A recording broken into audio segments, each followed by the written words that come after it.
அப்படி அவங்க பேரை சொல்லி கைதட்டல் வாங்குறத விட நாக்க புடிக்கிட்டு சாவாட்டாங்க தமிழ. இவர் பெரியார் கொள்கையை ரொம்ப தீவிரமா ஃபாலோ பண்ற ஒருத்தவர், இவர் ஆன்மீகத்தை ரொம்ப தீவிரமாக ஃபாலோ பண்ணுற ஒருத்தவர். ரெண்டு பேருமே வேறு விதமான ஸ்கூலு. உண்ணாவிரதம் இருக்கும்போதே வந்து அதை தாக்கி பாரதிராஜா சார் பேசுகிறார். இப்போ பாரதிராஜா ஸ்கூல்லேருந்து வந்து இவர் அப்படித்தானே பேசுவார்.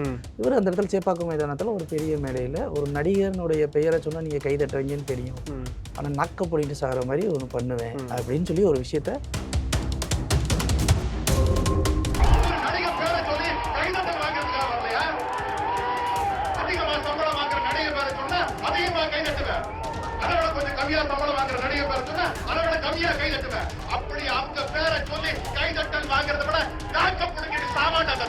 அவர் சூப்பர் ஸ்டார். அது எப்பவுமே வந்து ஒரே ரியாக்ஷன் அப்படியே இப்படி பார்த்துக்கிட்டே தான் இருப்பார்.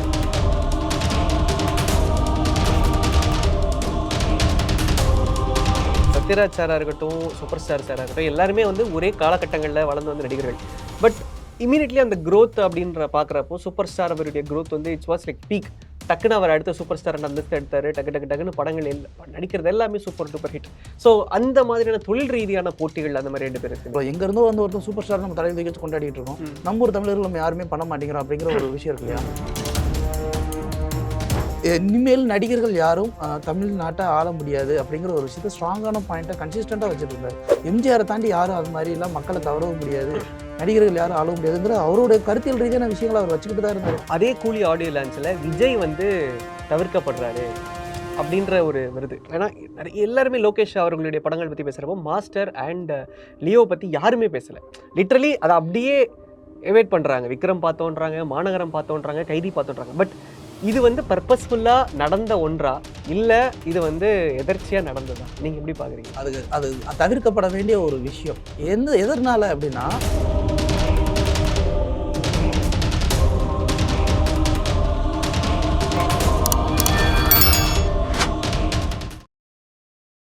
ப்ரோவோக் டிவி நேயர்களுக்கு வணக்கம். நான் விஜய் பரத். அண்ட் சமீபத்தில் கூலி ஆடியோ லான்ச் ரொம்பவே கிராண்டாக நடந்து முடிஞ்சுது. அண்ட் அதில் வந்து ரொம்ப எல்லாருமே வந்து பின் பாயிண்ட் பண்ணி பேசக்கூடிய ஒரு விஷயம் என்ன அப்படின்னா, ரஜினி அவர்களுக்கும் சத்யராஜ் அவர்களுக்கும் இடையில் என்ன பிரச்சனை இருந்தது. ஏன்னா ரஜினிகாந்த் அவர்களே வந்து மேடையில் வந்து இதை பதிவிட்டிருந்தாரு. கருத்தியல் ரீதியாக எங்களுக்குள்ள வந்து சில முன்பாடுகள் இருக்குது அப்படின்றத சொல்லியிருந்தாரு. ஸோ இதை தாண்டி வந்து ரெண்டு பேருக்குள்ள என்ன பிரச்சனை அப்படிங்கிறத மக்கள் வந்து இன்னைக்கு தேட ஆரம்பிச்சிருக்கிறாங்க. ஸோ அதை தான் டீட்டெயிலாக இந்த வீடியோ நம்ம பேச போகிறோம். ஸோ இந்த வீடியோவில் ஏன் கூட வந்துட்டு பத்திரிகையாளர் சிவபாலன் அவர்கள் இருக்கிறாரு. வணக்கம் சார். வணக்கம். எப்படி இருக்கீங்க? நல்லா இருக்கேன் சார். Super sir. சார் இதுதான் இப்போ நம்ம பேசின மாதிரி கூலி ஆடியோ லான்ச்சில் கிட்டத்தட்ட 40 நிமிஷம் சூப்பர் ஸ்டார் அவர்கள் பேசுனதில் ஒவ்வொருத்தரை பற்றியும் பேசினார். அதில் சத்யராஜ் பற்றி பேசுகிறப்ப கருத்தியல் ரீதியாக ரெண்டு பேருக்குள்ள வேறுபாடுகள் இருந்தாலும் எனக்கு அவருடைய அந்த ஸ்ட்ரெயிட் ஃபார்வர்ட் அப்படின்றது பிடிக்கும் அப்படின்னு சொல்லியிருந்தார். ஸோ என்ன கருத்தியல் ரீதியான பிரச்சனை அப்படின்றத தான் மக்கள் தேட ஆரம்பிச்சாங்க. ஸோ இதோடைய இந்த ஆரம்ப கட்டம் அப்படின்றது இந்த பிரச்சனை எங்கே ஆரம்பிச்சது சார்? நம்ம எல்லாருமே சொல்கிறது வந்து அந்த கர்நாடகாவில் வந்து தமிழர்கள் தாக்கப்பட்ட ஒரு விஷயம், அந்த 17 வருடங்களுக்கு முடிஞ்ச அந்த கரண்ட் கொடுக்க மாட்டேங்கிற பிரச்சனை, நெய்வேலியில், அப்புறம் சேப்பாக்கம் மைதானத்தில், இந்த மாதிரி பல பிரச்சனைகள் காமனாக தெரியும் சார். அடிப்படையாகவே நீங்கள் யோசிச்சு பார்த்தீங்கன்னா சார், ரெண்டு பேருக்குமே கருத்தியல் ரீதியான ஒரு பிரச்சனை தான் சார். இவர் பெரியார் கொள்கையை ரொம்ப தீவிரமாக ஃபாலோ பண்ணுற ஒருத்தவர், இவர் ஆன்மீகத்தை ரொம்ப தீவிரமாக ஃபாலோ பண்ணுற ஒருத்தவர். ரெண்டு பேருமே வேறு விதமான ஸ்கூலு. ஓகே சார், கேபி சார்லேருந்து வந்த ஸ்கூலு. இவர் டோட்டலாக வந்து அப்படியே மணிவண்ணன் சார், பாரதிராஜா சார், இந்த மாதிரியான ஒரு ஸ்கூலு. அந்த ஒரு பேலன்ஸ் இருக்கு இல்லையா? இன்றைக்கி வந்து சினிமாங்கிறது ஒரு ஈக்குவல் ரேஞ்சில் வந்துருச்சு இல்லையா? அன்றைய காலகட்டங்களில் இருக்கிற அந்த ஈக்குவல் ரேஞ்ச் அப்படிங்கிறது ரொம்ப அடிப்படையாகவே கொஞ்சம் பிரச்சனையாக தான் சார் இருந்துச்சு. இந்த ஸ்டுடியோனா இவங்க, இந்த ஸ்டுடியோனா இவங்க அப்படிங்கிற நிறைய ஆர்டிஸ்டுக்குள்ளே அந்த விஷயங்கள் ஒரு பார்ஷாலிட்டிஸ் அது இவங்க வெளியில் காட்டிக்க முடியாத சூழ்நிலைன்னு வச்சுக்கோங்களேன். இப்போ ஒரு கார்ப்பரேட் ஆஃபீஸ்குள்ளே சில இஷ்யூஸ் இருக்கும், ரேஷியல் இஷ்யூஸ் எல்லாமே இருக்கும். பட் அதை யாருமே வெளியில் காட்டிக்க மாட்டாங்க. ஸோ அந்த மாதிரியான ஒரு டேர்ம்ஸ் எல்லாமே அந்த இடத்துல அப்போ இருந்த காலகட்டம் தான் சார். இது வந்து கருத்தியல் ரீதியான பிரச்சனையாக தான் ஆரம்பித்ததே தவிர மற்றபடி வேறு எந்த ஒரு பிரச்சனையாகவும் ஆரம்பிக்கல, தொழில் போட்டியாகவும் ஆரம்பிக்கல, வேறு எதுவும் ஆரம்பிக்கல. இப்போ இங்கே இப்படியே போய்கிட்டு இருக்கும்போது அவர் இன்னொரு பக்கம் யோசிக்கும்போது இவர் சூப்பர் ஸ்டார், இவர் வந்து புரட்சி தமிழர். ஒரு நம்ம காமனாக யோசிப்போம் இல்லையா? ஒரு நம்ம உதாரணத்துக்கு சொல்கிறோம், எங்கேருந்தோ வந்து ஒருத்தர் சூப்பர் ஸ்டார் நம்ம தலையில் வச்சு கொண்டாடிட்டு இருக்கோம், நம்ம ஒரு தமிழர்கள் நம்ம யாருமே பண்ண மாட்டேங்கிறோம் அப்படிங்கிற ஒரு விஷயம் இருக்கு இல்லையா? அன்றைய காலகட்டங்களில் ரசிகர்கள் வந்து நடிகர்களுக்கு ஒரு மிகப்பெரிய பூஸ்ட் மாதிரி. சத்யராஜ் சார் அங்கே வராரு, ஆக்ரோஷமாக வராரு அப்படின்னா, நம்ம ஊரில் நம்ம வந்து என்ன இப்படி இருக்கீங்க, நீங்கள் எல்லாம் வரணும் அப்படின்னு சொல்லி ஏற்றி ஒரு கூட ஒரு நிறைய பேர் தெரிவாங்க இல்லையா? இப்போ இங்கே ரஜினி சார் வந்துருக்கு, எங்கேருந்தோ வந்து சூப்பர் ஸ்டார் எப்படி வரலாம், அதெல்லாம் முடியாது, நம்ம அதை கூட ஒன்று பண்ணணும் அப்படிங்கிற ஒரு ஏற்றி ஒரு கூட்டங்களும் அப்படி இருக்கு இல்லையா? இதெல்லாம் வந்து அடிப்படையில் அந்த காலங்கள் மாற தானே இது வருது. கிட்டத்தட்ட ரெண்டு பேருமே 50 வருடங்களா பயணிச்சுக்கிட்டு இருக்காங்க. ஸோ 50 வருட காலகட்டம் அவங்களுடைய லெவல் ஆஃப் மெச்சூரிட்டி, அவங்களுடைய அந்த வே ஆஃப் அப்ரோச், பிஹேவியர் இது எல்லாம் தான் சார் ஒண்ணும் வந்து சேரும். அது ஒரு கட்டத்துல என்ன வந்து நிக்குதுன்னா, தமிழர்களுக்கும் கன்னடர்களுக்கும் ஒரு பெரிய பிரச்சனை வருது. இந்த பிரச்சனையில கேப்டன் முன்னெடுத்து வந்து நெய்வேலியில ஒரு பெருசா ஒண்ணு பண்றாரு. பெருசா ஒரு விஷயம் பண்ணும்போது, அங்க வந்து கன்னடர்கள் அப்படிங்கிற இங்க வந்து நம்ம சக நடிகர்கள் அப்படின்னு சொன்னா, சத்யராஜ் சார் ஒரு பக்கம் அங்க பேசுறதுக்கு எல்லாருமே போறாங்க. ஆனா கன்னடத்துல நடிகர்கள் ஒரு சிலர் வந்து வர முடியாதுன்றதுக்காக ஒரு லெட்டர் கொடுக்குறோம். ஷூட்டிங் மற்ற காரணங்கள் அப்படின்னு சொல்லிட்டு. அதுல குறிப்பா வந்து பாத்தீங்கன்னா, கன்னடர்கள் அன்றைய நடிகர்கள்னு பாத்தீங்கன்னா, அர்ஜுன் சார் இருந்தார். முரளி சாரும் கன்னடர் தான். இப்போ அதே மாதிரி தான் இவருமே சூப்பர் ஸ்டார். ஆனால் அங்கே அவ்வளோ பெரிய விஷயங்கள் நடக்கல. அதுக்கடுத்து இவர் ஒரு உண்ணாவிரதம் இருக்கிறாரு. உண்ணாவிரதம் இருக்கும்போதே வந்து அதை தாக்கி பாரதிராஜா சார் பேசுகிறாரு. இப்போ பாரதிராஜா ஸ்கூல்லேருந்து வந்து இவர் அப்படித்தானே பேசுவார். இவர் அந்த இடத்துல சேப்பாக்கம் மைதானத்தில் ஒரு பெரிய மேடையில் ஒரு நடிகனுடைய பெயரை சொன்னால் நீங்கள் கை தட்டுவீங்கன்னு தெரியும், ஆனால் நக்க போடிட்டு சாகிற மாதிரி ஒன்று பண்ணுவேன் அப்படின்னு சொல்லி ஒரு விஷயத்த அப்படி போல்டாக பேசுகிறாரு. எல்லாரும் கை தட்டுறாங்க. அந்த உணர்வு காரணம் என்னென்னா, அவர் மேடையிலே சொன்ன ஒரு விஷயம், 10 கோடி தமிழனுக்கு இது போய் சேரணுமியா அப்படின்னு சொன்னார். ஆனால் நம்ம எல்லாருமே என்ன நினச்சிட்டு இருக்கோம்னா, அதில் வெறும் ரஜினி சாரை மட்டும்தான் தாக்கி பேசியிருக்காருன்னா இல்லை, ஒரு அளவுக்கு அதிகமான சம்பளம் வாங்குற ஒரு நடிகர், வியாபாரத்தில் பெரிய நடிகரை பற்றி பேசுனா நீங்கள் அதிகமாக சம்பளம் கொடுப்பீங்க, அதிகமாக கை தட்டுவீங்க. அதை விட கம்மியான சம்பளம் வாங்குற ஒரு நடிகரை பற்றி பேசுனா நீங்கள் வந்து கம்மியாக கை தட்டுவீங்க அப்படின்னு சொல்லிட்டு அந்த இடத்துல இன்டெரக்டாக அர்ஜுன் சாரையும் தான் பேசியிருப்பார். அன்றைக்கி அர்ஜுன் சார் பீக். ஆனால் என்னன்னா, இது வந்து கொஞ்சம் டாப் ஹைலைட் ஆச்சு. அப்போ ரஜினி சாரோட ஆமா, இன்ஃபேக்ட் அந்த வீடியோலையுமே வந்துட்டு வீடியோவை பார்க்குறப்ப சூப்பர் ஸ்டாருக்கு அதிகமான க்ளோஸ் வேற வச்சு அதை இது பண்ணி அவர் சூப்பர் ஸ்டார். அது எப்பவுமே வந்து ஒரே ரியாக்ஷன் தான், அப்படியே இப்படி பார்த்துக்கிட்டே தான் இருப்பாரு, ஃபுல் அப்செட். இப்போ பார்த்தீங்கன்னா இப்படியே தான் போவார். ஸோ அந்த ஒரு விஷயம் தான் இது. காலங்கள் மறக்காம இது எதனால என்னன்னா, ரஜினி சாருக்கும் இவங்களுக்கும் ஒரு பெரிய பிரச்சனை. அதனால 2 பேருமே படங்கள் எதுவுமே அப்ரோச் பண்ணல, இது பண்ணல, அதனால தான் பிரிஞ்சுட்டாங்க அப்படின்றதெல்லாம் வந்து புரளி. ஸோ அதுக்கும் ஒரு சிவாஜியும் இந்திரனுடைய ப்ராஜெக்ட்ஸை வந்து நடிக்க மாட்டேன்னு சொன்னதுக்கும் எந்த ஒரு சம்மந்தமும் இல்லை சார். அந்த இதுக்கு சம்மந்தம் இல்லை. இது எதனால இதை தைரியமாக சொல்கிறேன்னா, நம்ம எல்லாரும் நினச்சிட்டு இருக்கோம் இப்போ ரஜினி சாரோட சத்யராஜ் சார் பண்ணார் அப்படின்ற ஒரு விஷயம் இருக்கு இல்லையா. அவர் வந்து சத்யராஜ் சார் ஒரு தெளிவான ஒரு முடிவு எடுக்கிறாரு. என்ன முடிவு எடுக்கிறாரு அப்படின்னா, கடலூர் கவிதைகளில் ஒரு ஹீரோவாக நடிக்கிறாரு. அது வரைக்கும் வில்லனாக நடிச்சுக்கிட்டு இருந்தவர். அதை தாண்டி அவர் வில்லனாக நடிக்கணும்னு ஆசைப்பட்ட படம் அமைதிப்படை. அமைதிப்படையில் அவரும் ஹீரோ, அவரும் வில்லன். அந்த அமாவாசை கேரக்டர் மாதிரியான ஒரு கேரக்டர் வந்தால் நான் பண்ணணும் அப்படின்னு அவர் ஒரு பெஞ்ச் மார்க் வச்சுட்டாரு. கரெக்ட். ஸோ அந்த அமாவாசை கேரக்டருக்கு டஃப் கொடுக்குற மாதிரியான ஒரு கேரக்டர் வேணும்னு எதிர்பார்க்குறாரு. இப்போது சிவாஜியில் வந்து சங்கர் சார் அப்ரோச் பண்ணுறாரு. அப்ரோச் பண்ணும்போது நீங்கள் சிவாஜியில் பார்த்தீங்கன்னா அதில் வந்து ரொம்ப சாஃப்டான வில்லன். ஆமாம், அவர் வந்து ஒரு மாதிரி ரொம்ப வயலன்ஸ் இல்லாமல் சாஃப்ட்வேர் பேர் அப்படியே. இப்போ சத்யராஜ் சார்லாம் ஆதினா என்ன பொட்டு வச்சுட்டு பொங்கல் சாப்பிட்ற நினச்சிச்சாடா அப்படி 10 பேர் அடிச்சா ஓடிடும். இந்த டைலாக் சத்யராஜ் சொல்லுவார். அவருக்குன்னு ஒரு நக்கல், ஒரு மேனரிசம் இருக்குல்ல, அது வந்து அங்கே மிஸ் ஆகுது. இதை நான் ஏன் இந்த இடத்துல ஸ்பெசிஃபை பண்ணி சொல்றேன்னா, எஸ்ஜே சூர்யா சார் திரும்பவும் வந்து படம் பண்ணுறாரு. நடிச்சுட்டு அதுக்கப்புறம் வந்து நிறையா ஃப்ளாப்ஸ் எல்லாம் வந்ததுக்கப்புறம் திரும்பவும் வந்து ஒரு படம் டைரக்ட் பண்ணுறாரு. அந்த படத்துடைய பெயர் இசை. இசைக்கு வந்து ஃபஸ்ட்டு பிரகாஷ்ராஜ் சார் வந்து ஃபிக்ஸ் பண்ணுறாங்க. அது வந்து நம்ம அரசியல் பொருசல் அப்பயே வந்த விஷயம் என்னென்னா, இளையராஜா சார் ஏஆர் ரஹ்மானை பற்றின அந்த பயோபிக்கை வச்சு தான் அவர் வந்து இன்ஸ்பயர் ஆகி ஒரு விஷயம் பண்ணுறாரு அப்படிங்கிற ஒரு விஷயம். பிரகாஷ்ராஜ் சார் ஒரு பக்கம் ரொம்ப டெப்த்தான இளையராஜாஸோட டைஹார்ட் ஃபேன். ஓகே. ஸோ இந்த கதையை ஃபுல்லாக கேட்டதுக்கப்புறம் இது நான் நடிக்க மாட்டேன் அப்படிங்கிற மாதிரி போகிறாரு. அந்த இடத்துல சத்யராஜ் சார்கிட்ட போய் அப்ரோச் பண்ணுறாரு. சத்யராஜ் சார்கிட்ட போய் இந்த கதையை சொல்லும்போது எஸ்ஏ சார் சொல்கிறாரு, சார் இந்த மாதிரி ஒரு கதை, இந்த மாதிரி ஒரு கதை, இந்த மாதிரி இருக்குன்னு சொல்லிட்டு ஒரு 3 மணி நேரம் அவர் வீட்டையே உடச்சிட்டார்.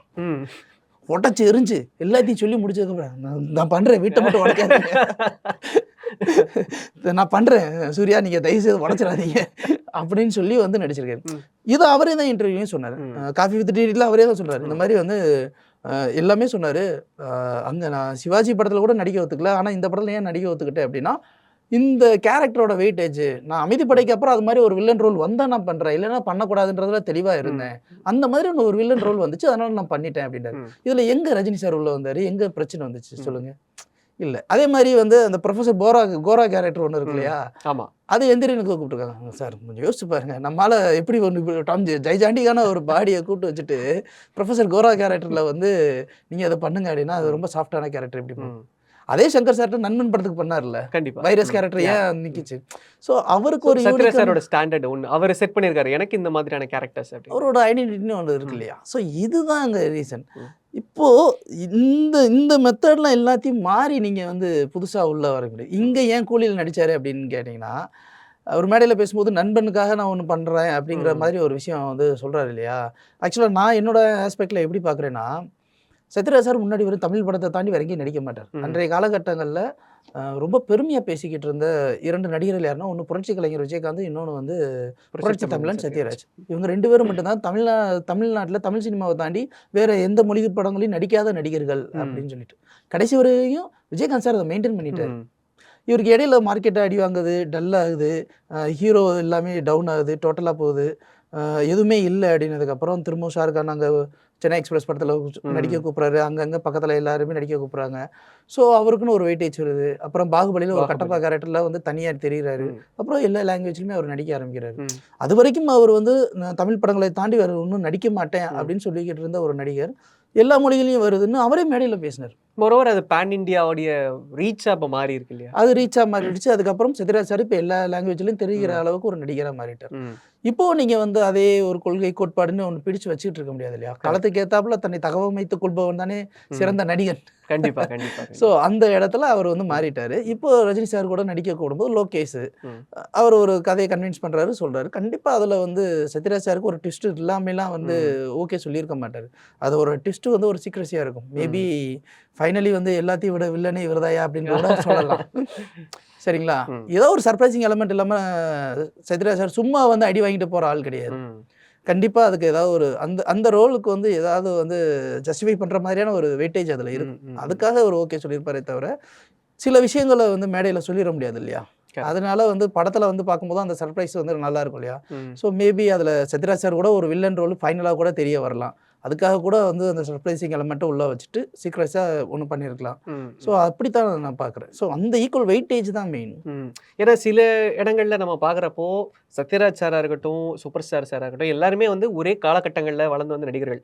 பட் இமீடியட்லி அந்த க்ரோத் அப்படின்ற பார்க்குறப்போ சூப்பர் ஸ்டார் அவருடைய க்ரோத் வந்து இட்ஸ் வாஸ் லைக் பீக். டக்குன்னு அவர் அடுத்த சூப்பர் ஸ்டார் அந்தஸ்து எடுத்தார். டக்குன்னு படங்கள் நடிக்கிறது எல்லாமே சூப்பர் டூப்பர் ஹிட்.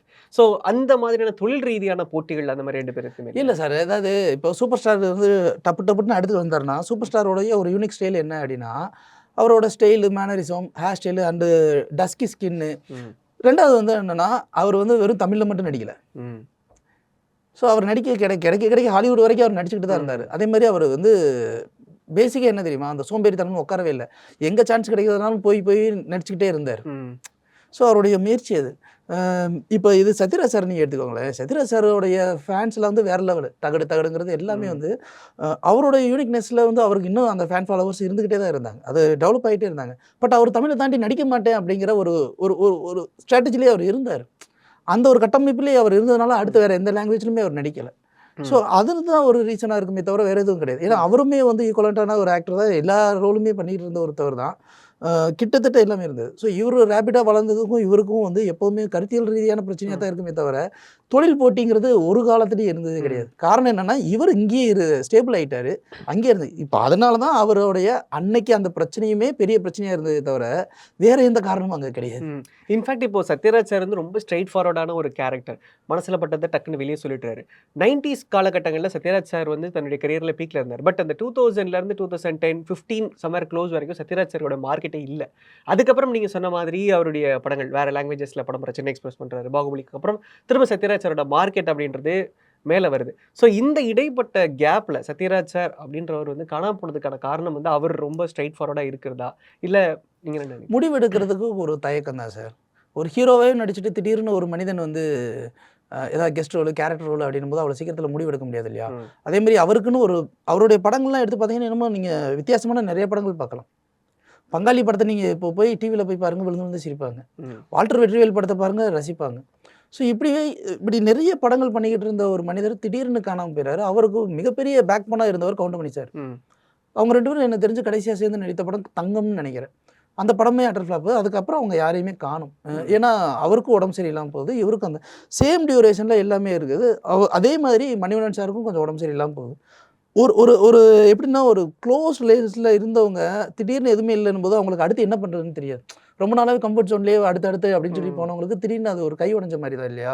ஸோ அந்த ஒரு பீரியட். ஆனால் அப்போ கூட வந்து அவர் கருத்தியல் ரீதியான விஷயங்கள், அரசியல் ரீதியான விமர்சனங்கள் வச்சுக்கிட்டு தான் இருந்தார். இப்போது கேப்டன் விஜயகாந்த் வந்தப்பையும் சரி, ரஜினி சார் உள்ள வரப்பையும் சரி, இனிமேல் நடிகர்கள் யாரும் தமிழ்நாட்டை ஆள முடியாது அப்படிங்கிற ஒரு விஷயத்த ஸ்ட்ராங்கான பாயிண்ட்டை கன்சிஸ்டண்ட்டாக வச்சுட்டு இருந்தார். எம்ஜிஆரை தாண்டி யாரும் அது மாதிரிலாம் மக்களை கவரவும் முடியாது, நடிகர்கள் யாரும் ஆளவும் முடியாதுங்கிற அவருடைய கருத்தியல் ரீதியான விஷயங்களை அவர் வச்சுக்கிட்டு தான் இருந்தாரே தவிர, இதை வந்து என்னென்னா வெளிப்படையாக அவர் சொல்லவே மாட்டார். கருத்தியல் ரீதியாக இது தப்பு இது சரி அப்படிங்கிற ஒரு விஷயத்த சொல்லிக்கிட்டு தான் இருந்தார். ஸோ இந்த காலகட்டங்களில் அவருக்கு வந்து ஒரு பெரிய ப்ரீத்திங் டைம். என்ன பண்ணலாம், இது பண்ணலாமா வேண்டாமா, இல்லை அவரே ஒரு இதுலேயும் சொல்லிப்பார், பேசாமல் பொள்ளாச்சி பக்கம் ஒரு மரத்துக்கு நிலையில் ஒரு கவுரு கட்டில் போட்டு நம்ம பாட்டுக்கு நிம்மதியாக தூங்கிடலாமா அப்படின்லாம் நான் யோசித்தேன். அதுக்கப்புறம் தான் இந்த படங்கள்லாம் வருது, சரி பண்ணுவோமே அப்படின்னு சொல்லி நான் பண்ணேன் அப்படின்லாம் சொல்லியிருக்காரு. ஸோ அது எப்போவுமே ஒரு பெரிய பிரேக் இருக்கும் சார். இப்போது இவர் இருக்கார் இல்லையா, நடிகர் சரவணன், பருத்தி வீரன் சரவணன். அவர் ஒரு 6 வருஷம் விட்டு வெளியே வராமல் இருந்தவர், எதுவுமே இல்லாமல் இருந்து திடீர்னு வந்தார் இல்லையா. அது நடிகர்களுக்கு வந்து ஒரு நல்ல ரீச்சில் இருந்தவங்களுக்கு திடீர்னு ஒரு பெரிய கேப் இருக்கும். அந்த கேப் அவங்க எப்படி ஃபில்ஃபில் பண்ணி வெளியில் வராங்க அப்படிங்கிறது தான். பாப்பாஸ் கூட அப்படியே வராருன்னு கேள்விப்பட்டேன். ஸோ அது ஒன்றும் பண்ண முடியாது. பட் அவங்க கம்பேக் கொடுத்துட்டாங்க இல்லையா, சக்ஸஸ்ஃபுல்லாக போயிட்டு இருக்காங்களா, அவ்வளோ.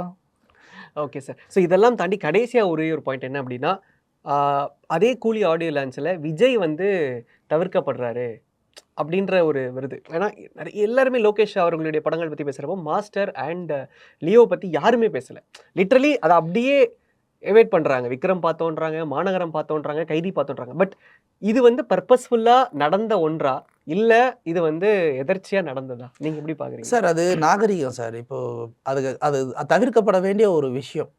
எதனால அப்படின்னா, இப்போ நீங்கள் அந்த ப்ரொடக்ஷன் கம்பெனி எந்த கம்பெனிங்கிறது தெரியும், அவங்களுக்கு பேக் அண்ட் சப்போர்ட் யார் இருக்காங்க அப்படிங்கிறது பொலிட்டிக்கலாக நமக்கு தெரியும். இப்போது இவங்களுக்கு வந்து பிஸ்னஸ் ரீதியாகவும் அவங்களுக்கும் ஒரு விஜய் சார் படம் பண்ணியிருக்காரு, லோகேஷ்க்கும் படம் பண்ணியிருக்காங்க. ஸோ எல்லாமே வந்து ஒன்றா தான் இருந்திருக்காங்க. பட் இந்த இடத்துல நீங்கள் அதை சொல்ல வேண்டிய அவசியம் என்ன? இப்போ நீங்கள் அதை சொல்கிற ஒரு சின்ன பாயிண்ட் எப்படி போய் நிற்கும் தெரியுங்களா? பொலிட்டிக்கலி அது வேறு மாதிரியான ஒரு ஆஸ்பெக்டில் போய் நிற்கும். இப்போ அது ஒரு நடிகர்கள் சொல்கிறாங்கன்னா அது இன்னும் வேறு மாதிரி போய் நிற்கும். இப்போ அதெல்லாம் வந்து நாகரிகம் கருதி அவங்க தான் அவாய்ட் பண்ணுவாங்க. யாரும் போய் அந்த இடத்துல போய் சார் அது பேசாதீங்கலாம் சொல்ல மாட்டாங்க. இது அவங்களுக்கே சென்சிபிளாக தெரியும். இப்போ விஜய் சார் வந்து வெறும் நடிகராக இருந்தாருன்னா கண்டிப்பாக பேசியிருப்பாங்க. இப்போ விஜய் சார் அடுத்த அரசியலில் தான் இருக்கார், அடுத்து படங்களே முடிச்சுட்டு அடுத்தது பொலிட்டிக்கலாக அவர் போயிட்டுருக்காரு. ஸோ பொலிட்டிக்கலாக வந்து அவர் தனக்கு யார் வந்து கருத்தியல் ரீதியான எதிரிங்கிற ஒரு விஷயத்தையும் அவர் ஓப்பன் ஸ்டேட்மெண்ட் கொடுத்துட்டார். அப்படி இருக்கும்போது அந்த மேடையில் போய் நீங்கள் அவங்கள பற்றி பேசுகிறீங்க அப்படின்னா அந்த ஒரு மேடையை தப்பாக யூஸ் பண்ணிக்கிற மாதிரி ஆகிடாதா? அதுவும் வந்து எல்லாருமே பழகின ஆட்கள் தானே, ரொம்ப க்ளோஸ்டாக பழகுங்க, கருத்தியல் ரீதியான வேறுபாடுகள் இருக்கிற மாதிரி தான் இதுவும். ஸோ அந்த இடத்துல ஏன் ரஜினி சாரே வந்து அந்த இடத்துல அதனால தான் வந்து வெங்கட் பிரபு படத்தில் அஜித் அந்த டைலாக்லாம் பேசுகிறார் இல்லையா. இது என்னன்னா நீங்கள் வந்து எந்த ஆங்கிலையும் ஒன்று எடுத்துக்கலாம். பட் நீங்கள் நாகரிகம் கருதி மேடை நாகரிகம்னு ஒன்று இருக்குது. இவ்வளோ பெரிய மனிதர்கள் அந்த இடத்துல இருக்காங்க, அவங்க எல்லாம் இருக்காங்க அப்படின்னும் போது அதை பிஸ்னஸை பற்றி தான் யோசிக்கணுமே தவிர பொலிட்டிக்கலாக நீங்கள் அதை ஒரு விஷயத்தை கொண்டு போகிறீங்கன்னு வச்சுக்கோங்களேன், அது எல்லா இடத்துலையும் அடிவாங்க. ஏன்னா இது பிஸ்னஸ் வந்து வெறும் தமிழ்நாட்டுக்குள்ளே மட்டும் சுருங்கலை, இது ஓவர்சீஸ் இந்தியா எல்லா இடத்துலையும் ஒரு பெரிய பிஸ்னஸ், பெரிய நெட்வொர்க்கு, பெரிய பட்ஜெட்டு. ஸோ அந்த இடத்துல இது நாகரிகம் கருதி எல்லாருமே அவாய்ட் பண்ணாங்கன்னா என்னை பொறுத்தவரைக்கும் அது ஒரு சிறப்பான விஷயமா தான் பார்க்குறேனே தவிர அதை வந்து ஒரு பொலிட்டிக்கலாக நம்ம வந்து ப்ரொபகண்டா பண்ண வேண்டிய அவசியம் இல்லைன்னு நான் நினைக்கிறேன். Right. Okay sir. Thank you so much sir, நிறைய விஷயங்கள் தொடர்ந்து ஷேர் பண்ணதுக்கு. ஏன்னா இந்த ஒரு விஷயம் வந்து மக்கள் மத்தியில் பரவாயில்ல பேசப்பட்டுச்சு. 2 பேருக்கு இடையில் என்ன பிரச்சனை, அது வந்து அந்த கட்டத்தில் இருந்தவங்களுக்கு தெரிஞ்சிருக்கும் இதுதான் பிரச்சனை அப்படின்ட்டு. பட் நாளடைவில் மக்கள் அதை மறந்துட்டாங்க. பட் நிறைய விஷயங்கள் இன்சைட்ஃபுல்லாக கொடுத்ததுக்கு ரொம்ப நன்றி சார். தேங்க்யூ.